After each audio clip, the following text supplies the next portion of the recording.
If the title alone of this middle grade novel doesn't lead you to pick it up and read the description, ladies, I don't know what will. Captain Skidmark Dances with Destiny takes readers on a journey through noogies, awkward conversations, and epic farts, all while poking at preconceived notions about what it means to be a guy, especially in Canada when you hate hockey. Now, Captain Skidmark brings us 13-year-old Will and his 17-year-old cousin Alex. Will is a Canadian 8th grader who hates hockey, and he stinks at it too, y'all. And when his hockey star of a cousin shows up, they realize very quickly that they can't stand each other. But nothing's black and white, with both boys battling others' expectations.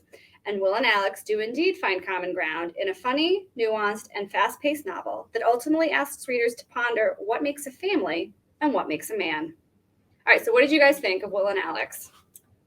It was so funny. Like the two of them together at like very opposite, like one loves hockey, one who is just completely against it. Like it's just the two of them clashing together is funny, but it's also very sweet in a way. Yeah. I found their relationship very endearing at the towards the end. So I thoroughly enjoyed it. I feel like there's a lot of boy books that the way to get a boy into a book is by humor. And humor, as soon as it's like giving them a key to a door. Yep. And as soon as that door is unlocked, they're like, oh, there's so many other books out there that I also enjoy that's not just humor, and this has a great lesson. I really appreciate too how she handles that concept of like being tough, be a guy, right? This is like, you have to be strong, you have to like sports, you have all these preconceived notions about what it means to be a dude. And I think she being Jen does this really beautifully, where you get these layers, and it's not just Will and Alex that are fighting these preconceived notions too. You see everything from the hockey coach to the dad that's the principal to the uncle and the grandfather. They all have these different moments where it's like, well, this is what you're supposed to be like because you're a guy. Well, for sure, a lot of layers of that toxic masculinity that we hear so much about. Yeah, that's a really good point. Yeah. I was definitely a little reluctant about this book when I first heard about it, between like the ballroom dancing and the hockey, but I think Jen did a really good job like bringing those two together through this book and using that as a way to challenge the readers and the characters between like masculinity, what it is and what it's not. You know, I think she goes into that a little bit too on the opposite side too about what it means to be feminine, because it's not all the girls in this story are only ballroom dancers either. You've got some hockey players in here. They certainly hold their own. They have their own opinions. They have their own kind of perspective on what's right and what's wrong, and what Alex and Will in particular are doing, or what's right and wrong. And I appreciate that she's got that balance. The Remarkable Rescue at Milkweed Meadow is a sweet story that's got a classic feel, memorable characters, and a solid message for ages 8 to 11. Written by Elaine Demopoulos, it's also lightly illustrated with the art by this year's Caldecott medalist, Doug Salati. So our protagonist, Butternut, lives in the burrows of Milkweed Meadow with her 9 rabbit brothers and sisters. Together, they practice strategies for survival and tell stories. And with disastrous scenarios blooming in her mind, Butternut embraces the lessons of her family's stories. You stick to your own rabbit kind. But after befriending an incorrigible robin and a wounded deer, Butternut begins to question what she's been taught. And when the 3 friends discover other animals in crisis, Butternut must decide whether she can help, rally her friends and her family, and be as brave as the heroes in the stories she tells. You guys, this has new classic written all over it, and readers are loving it.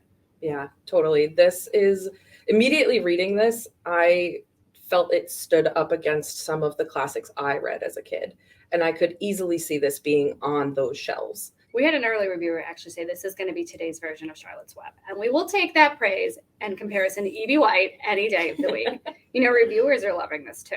Yeah, we have 2 stars for it, Kirkus Reviews and Publishers Weekly. And we're just getting started. What did you guys think when you started to read this one? Honestly, I'm not surprised by the starred reviews. Elaine's writing is so engrossing. Just the way that she can pull the reader into this world, I actually felt like I was in Milkweed Meadow. I know. And it's adorable too, like just the name Butternut. Yep. Like, how can you not love her from the start, right? Yeah. No, it's beautiful. And there is a sequel, or I should say a companion, coming out in summer of 2024. So this is not the last we're hearing of Butternut and her friends.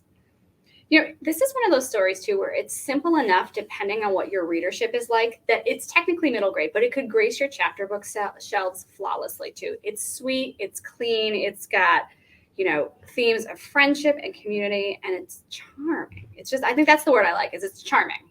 It definitely is charming. But on that note, reading this, I could definitely see how it challenges a young reader's vocabulary at times. I mean, she used the word audacity. I was like, that's fantastic. Mm-hmm. What a great word to look up. Right?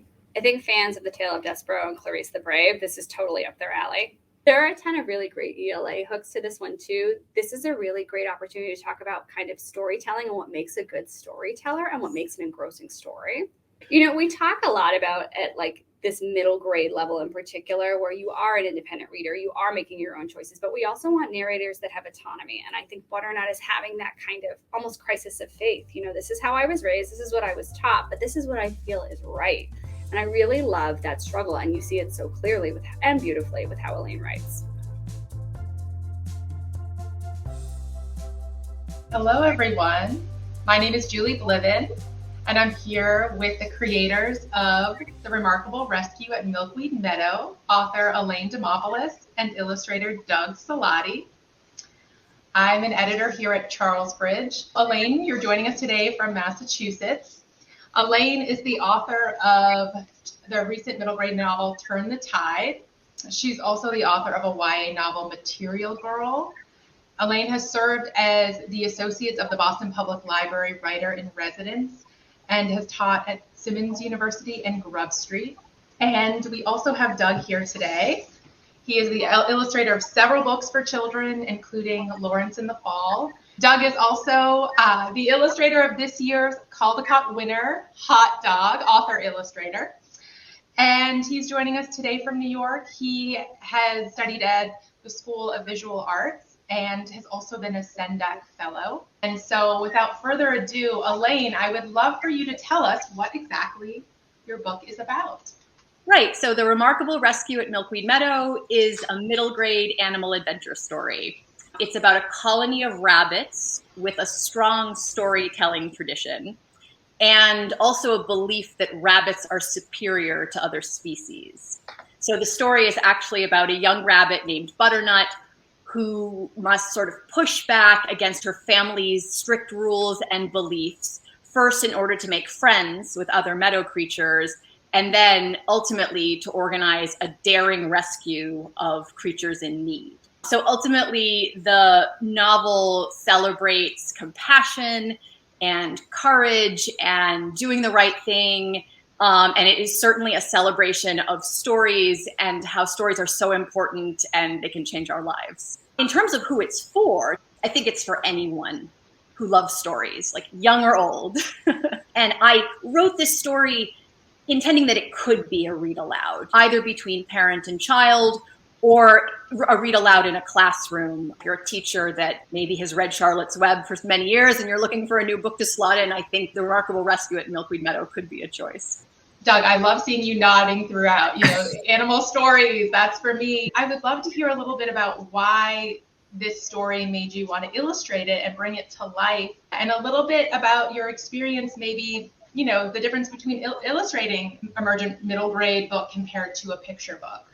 Oh, it's so fun to listen to Elaine talk about the book, because the reason why I just immediately clicked with reading the manuscript, because it was exactly the kind of thing I loved to read as a kid. And I feel like I was one of those kids who was always daydreaming, like looking out the window, or like when we were driving in the car, like looking at the woods, thinking like, well, what's in there? Are there animals in there? Are there, magical things going on in there? And I was always kind of daydreaming about kind of exiting normal life and going into some sort of Mrs. Frisbee and the Rats of Nim life. This is the first time that I've gotten to illustrate a novel or chapter book. And I mean, that's always an exciting thing, to do something new. And I wanted to make sure that it, hopefully kind of stood on the same ground as some of the amazing, books that I used to read, and used to look for those illustrations as a kind of guidepost. Instead of really relying on the pictures, it's more of just those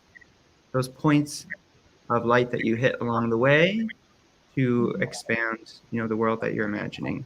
We keep saying how this feels like this classic timeless book, and we all would have loved it, and it's really for anyone, and I couldn't agree more. So why why does it also work right now at this point in time? I mean, I like the term timeless, but every book comes out of a writer's experience of a specific time and place. For this book, I think that my emphasis thematically on community over factionalism, on, you know, the importance of finding common ground even when you don't have everything in common with somebody, really kind of reflects what I was feeling, I think, in 2018 and 2019 when I got the idea for the book and I started writing the first draft. I also want to mention, in terms of your question about, you know, the significance of this moment, my protagonist, Butternut, she has high anxiety. I taught for 20 years, and over those 20 years, I just watched my students' anxiety level go up. And with every sort of subsequent year, and the novel isn't a parable about getting rid of your anxiety, right? Because that doesn't happen. It is just about kind of accepting it and saying, you know what, I'm going to find courage in spite of it, and I'm going to do this extraordinary thing. And I think that that message of sort of, no matter who we are, we can all do extraordinary things with the love and support of family and friends, which is very important. And so it makes the book, the timeless book, I think, timely. Can you give us a little teaser about book number 2? The sequel is called The Perilous Performance at Milkweed Meadow. And in it, a theatrical troupe of turkeys comes to Milkweed Meadow in the summer, at the beginning of the summer, and they say, we want to put on a show.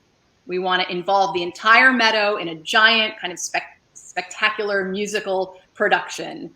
The sequel asks the question, you know, since stories and storytelling are such a big part of this world, of Butternut's world, what happens when stories turn into lies? Thank you so much, Elaine and Doug, for joining us. We're so honored to have you on our list. Thanks again for being here, and we'll see you soon.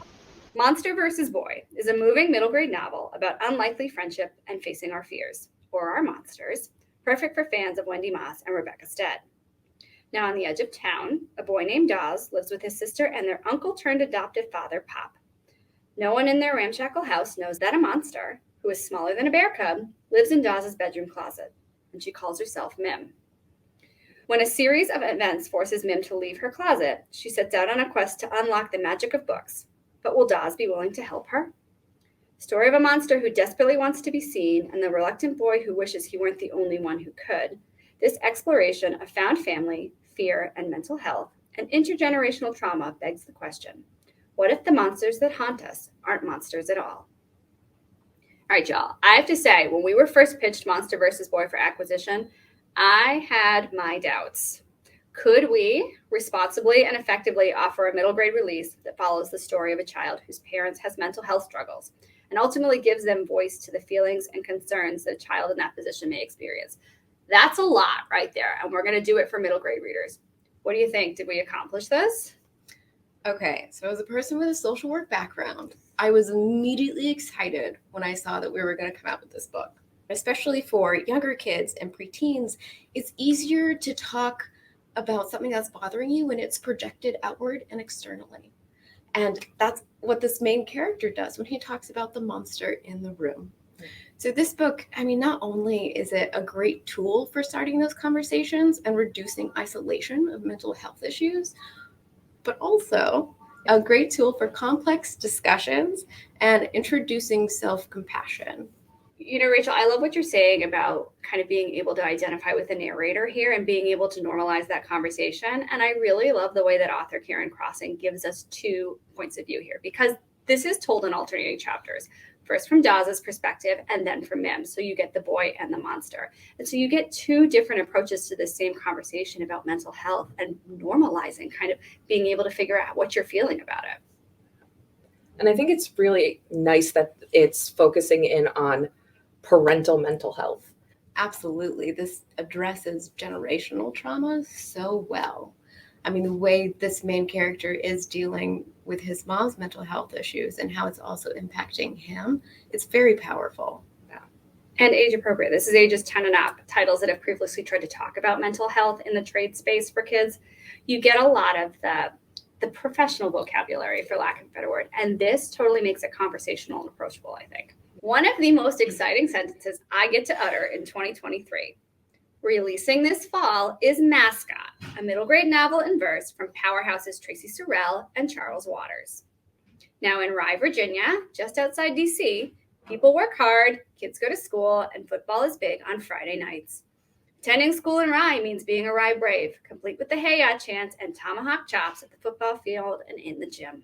But when an 8th grade English teacher creates an assignment for her class to debate whether Rye's mascot should stay or change, 6 middle schoolers, all with different backgrounds and beliefs, get involved in a contentious issue that already has the suburb turned upside down, with everyone choosing sides and arguments getting ugly. This topic is ripped from the headlines, real-time content, and a hot-button issue at both the local and national levels for sure.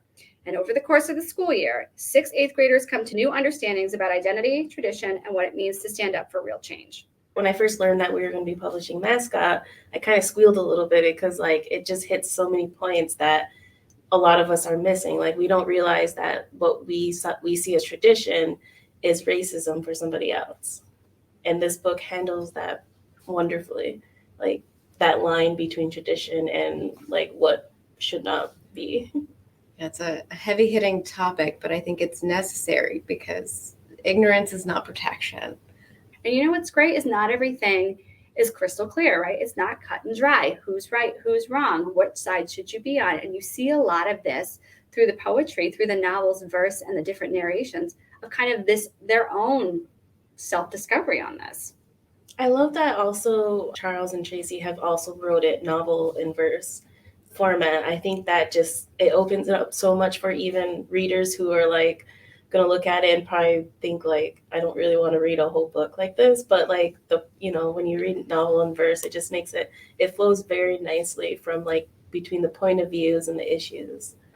And it just opens it up for a lot more readers. It's certainly a powerful read. And with all of the different perspectives, it can really help readers gain and build empathy for another person's idea or where they're coming from. I think Tracy and Charles, they set out to make a political statement with this, but in their own words, they tried to do it responsibly and with open hearts. And they spent a ton of time thinking about what would any given community like this, like Rye, look like. So I think it's really important to acknowledge off the top too, when we look at these 6 really different personas, that Tracy and Charles really wanted to make sure that they got those point of views in those different cultures exactly right and authentic. Tracy identifies as Native, Charles identifies as Black, and then they set out to find cultural experts for the 4 remaining identities to make sure that they were true to their characters and their own biases. Hello everyone, my name is Charles Waters. Sio, I'm Tracy Sorrell. We're here to talk with you about a book that we have coming out September 5th, 2023, called Mascot from Charles Bridge Publishing. You know, you really are the one that started this whole process of us working on Mascot together. Why don't you share a little bit about how that came about? We attended a Highlights Foundation novel and verse workshop. We both had books that were going to come out the following year. And Tracy, you and I bonded, and we thought maybe one day we'll write a book together. And that's something that sometimes people say things like that. Like maybe we'll collaborate. When I said it, I meant it. When I thought about who to collaborate on this project with, Tracy was the first and only person. So if she had said no, it wouldn't have happened. So I'm really grateful that you said yes. When you contacted me about this idea, I thought, yes, like this is an issue that I have experienced personally, professionally, when I was at the University of North Dakota. And it certainly had seen it play out in numerous schools across the country. So it is not an issue that, we're done with. It really is something that communities across the nation are dealing with. And I think that as you look at, sharing this with young readers, a lot of times people say, well, our school doesn't have a Native mascot. We don't have to worry about this, or there aren't any Native people around here. Well, we're all connected to each other. We all have a shared national history. We all live on Indigenous land. And no one group or people or individuals should be objectified. Our hope is that it leads to a broader discussion. And for those who are interested in changing that, of course, we provide some resources in the back, but it really is to spark that discussion. And we know that it's tied to, how invisible and erased we have been as Native nations in the K-12 curriculum. And so there is not this awareness by many people in the population that we're even still here, even though Native people have been vocal about this and working on this issue through the federal courts, and at local levels as well for decades. Now, do you see why I thought Tracy would be the best person to collaborate on this book with? Listen to that. Listen to that. And so when she shared her excitement as well, I thought this book has a chance. One thing we talked about a lot while working on the book were nuances. I'm a firm believer personally that life has a lot of gray. When doing our research, and we researched quite a bit, we read at least one dissertation and about 75 different articles over a period of 2 years. When you would read why some people were against it, even if you disagreed, you saw in some cases where they were coming from. And I thought that was important. And so did Tracy in putting that in the story as well when you read about some of the characters who are against it. We have to have it reflect reality. Some people may have that information shared with them and change, and others may not, and that really is reflective of our society. And so Charles and I wanted to center those experiences so that people who have been around this issue, as well as people that are newer to it, understand there's a variety of viewpoints and lived realities. We hope you enjoy the book. In the future, there will be a teacher's guide and all sorts of material to help round out your experience with reading the book. Widow, thank you. Bye-bye.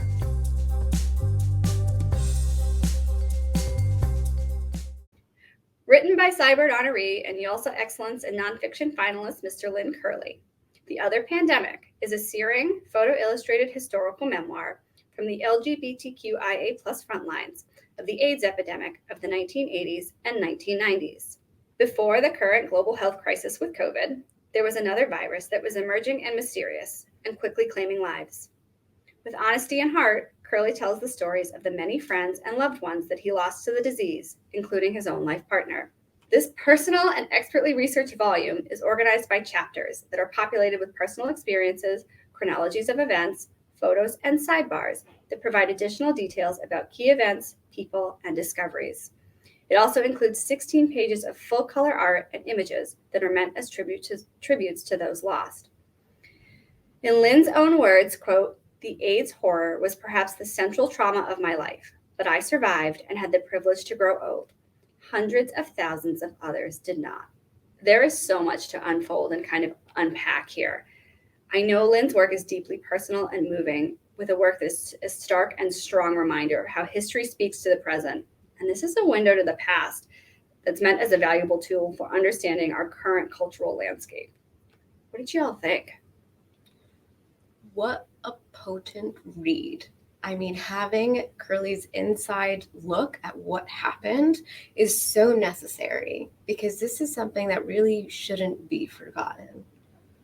It was definitely a very heavy topic to read through. And when we learned about the HIV pandemic in school, it was just like a lot of statistics and it was a thing, but like there was nothing personal about it. Like it didn't affect me, so I never really held an interest in it, but reading Lynn Curley's perspective and his life, it hit hard. Yeah.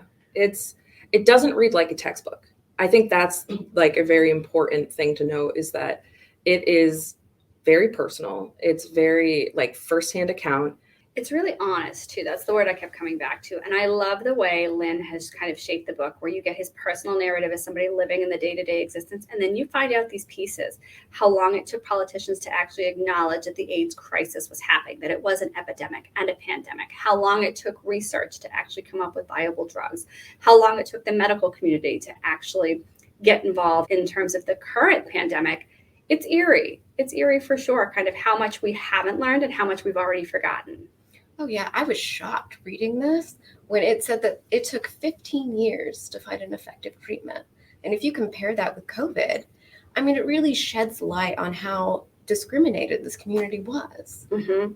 You know, it's really important too. Lynn makes a comment that because of the AIDS research that was done for those treatments, COVID vaccines were available a lot faster. There were things that were discovered in that science that helped us aid in the vaccines we have today.